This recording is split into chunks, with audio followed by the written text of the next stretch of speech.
Oh, let's make a painting. Come on. There's no time for that spinning around. Okay, so let's go and put the water down. I start painting stand up instead of like sitting down. I feel like better like this way. Well, my legs start hurting at some point, but it's feel way more comfortable. Come on, buddy, don't move. Okay, is that center? All right, that's center. Good enough. Okay, so very quick. We're gonna use whatever we have here. Which one is gonna be that kind of a color? A lot of time I just don't bother with naming the colors and all that stuff. And maybe I should, but I don't know, man. If I want to do this, I will go and work in a grocery store or something like this. There is no, I mean, there is a rules, but I see no point to follow them. It's like, what is the point? If I want to do that, I will just stay. This is like video games, you know.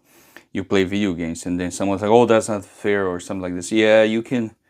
Well, I guess you can argue with this. Man, it's all depends from the situation. But in general, you play video games or you do art or whatever you do for the purpose of escaping the reality. Create your own one. With that said, let's move the paint around with the palette knife. We're gonna create the midground, the upper part of the midground.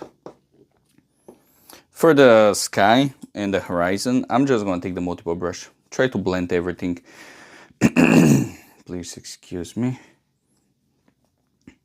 Blend everything. Now I'm gonna make moves like this, almost half circle moves, so we can show up some kind of movement in the sky. Nothing too much, but still we wanna have this kind of brush strokes.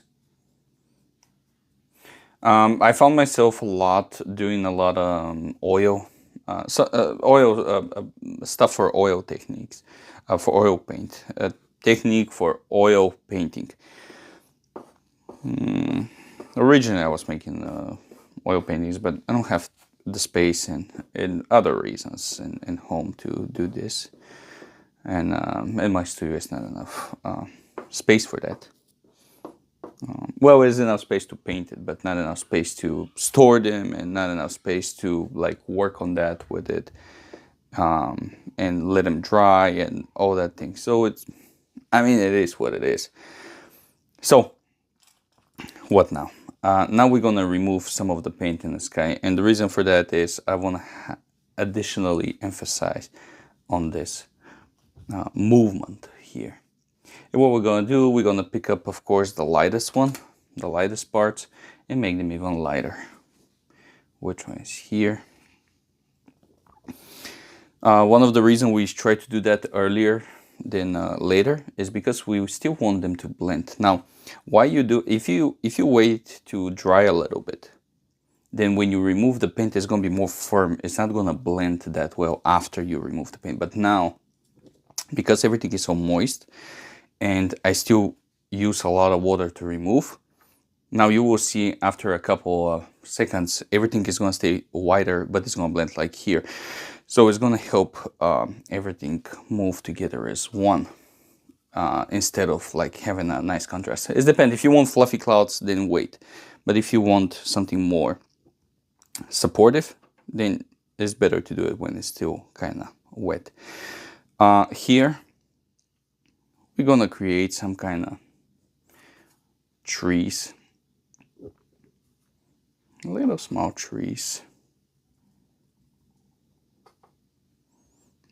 There we go.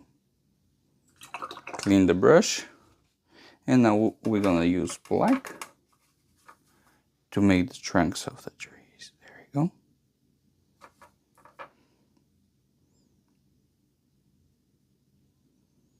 Good. After that, we're gonna take some green and put it on the foreground. Let's look like mushrooms. Maybe I should make mushrooms gold green to blend with everything here. and that's gonna separate the foreground with the midground. Here, the foreground, I'm just gonna use whatever is left, and I will try barely touching the whole thing. There you go. So now we have a solid foreground, and now we will need some throwing shadow. Now, because the foreground is going this way, so we have the clouds going that way from left to right, and the ground is going from left to right too. I think it's going to be good to put the shadows like here. And we're going to take black paint, and there we go. Remove the paint, remove the little brush, and start making some grass. Now, we don't want the grass to be too obvious, and we don't want it to be next to the trees. We want it to be up here somewhere, so it's outside of the paper. And now we're gonna go heavy strokes, so we can kind of, oh, look at that, birds, you know, bunch of dots, but man, I'm getting sick again, I think. Sorry about that. I keep coughing all the time. What we're gonna do is almost dry brush, flat brush, and we're gonna start removing some of the paint from the trees. The reason for that is we need to have some kind of light coming up here. There you go. There we go. Now, also remove some of the light from the trunks. There we go. And for the nice detail, we're gonna put like branches here and here. Now this is fine. I'm okay with this. The only problem I have now, the foreground is good, but the background is kind of chubby at this point. So we need to fix this. And the way I'm gonna fix it is I need to make a connection between the trees and the sky.